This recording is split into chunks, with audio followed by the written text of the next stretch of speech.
कारलं म्हटलं की बरेच जण नाकतोंड मुरडतात, पण असंही आहे की लहान मुले सुद्धा कारलं खायला नको म्हणतात.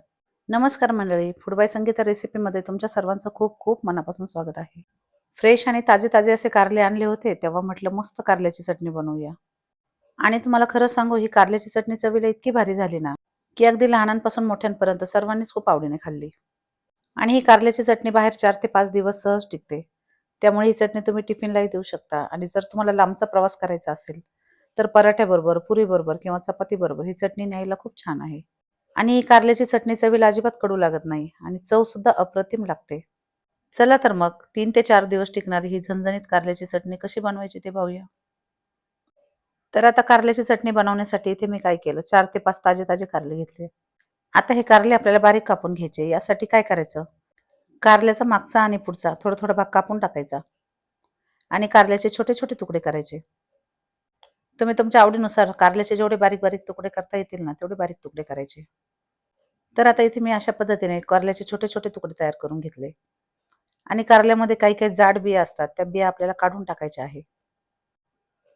कारल्यामध्ये जर कोवळ्या बिया असतील तरच त्यामध्ये ठेवायच्या आणि अशा पद्धतीने मस्त कारल्याचे बारीक-बारीक तुकडे तयार करून घ्यायचे. तर आता इथे आपण हे सगळे कारल्याचे तुकडे तयार करून घेतले. त्याचबरोबर त्यातील ज्या जाड-जाड बिया होत्या त्या सगळ्या काढून टाकल्या.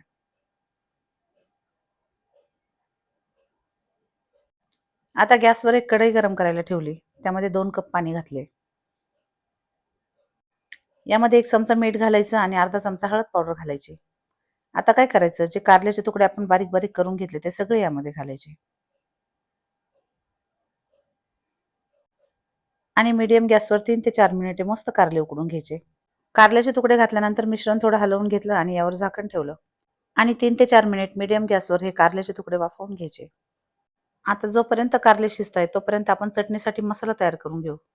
यासाठी काय करायचं, मिक्सरचं एक कोरडं भांडं घ्यायचं. त्यामध्ये अर्धी वाटी बारीक चिरलेले खोबऱ्याचे काप, पाव वाटी भाजून घेतलेले शेंगदाणे आणि 2 चमचे पांढरे तीळ घालायचे.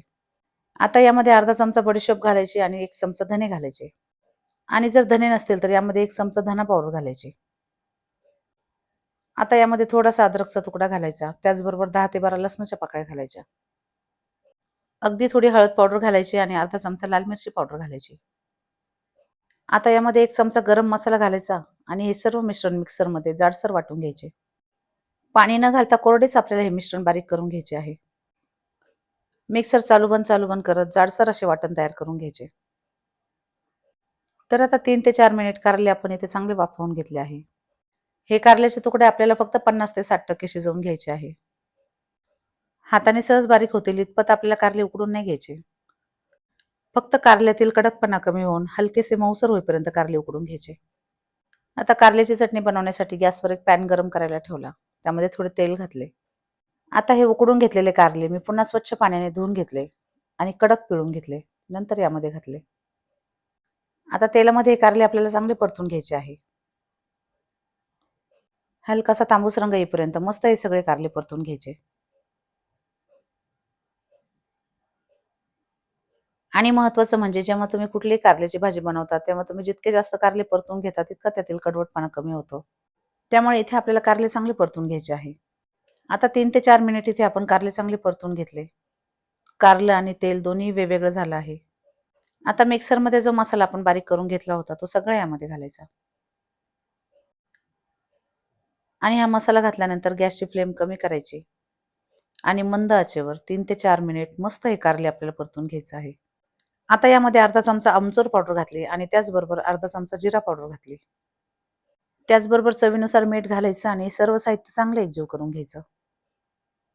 आता आमचूर पावडर असेल तर घालायची किंवा याऐवजी अर्धा लिंबाचा रस यामध्ये घालायचा. आता यामध्ये आपण मीठ कारले उकडताना सुद्धा घातले होते. त्यामुळे जपून यामध्ये मीठ घालायचे. आणि सर्व साहित्य घातल्यानंतर मस्त 1 मिनिटभर ही चटणी चांगली परतून घ्यायची. मंडळी, ही कारल्याची चटणी चवीला अप्रतिम लागते आणि 3 ते 4 दिवस सहज टिकते. त्यामुळे एकदा ही चटणी बनवून ठेवली, तर तुम्ही 3 ते 4 दिवस प्रत्येक जेवणामध्ये तोंडी लावायला सुद्धा घेऊ शकता किंवा अशीच चपातीबरोबर किंवा ज्वारीच्या भाकरीबरोबर खाऊ शकता. आणि एकदा जर तुम्ही कारल्याची चटणी बनवली, तर या चटणीची नक्कीच तुम्हाला आवड निर्माण होईल. एकदा माझ्या या पद्धतीने तुम्ही ही कारल्याची चटणी बनवा आणि कशी झाली हे मला कमेंट करून नक्की सांगा. धन्यवाद.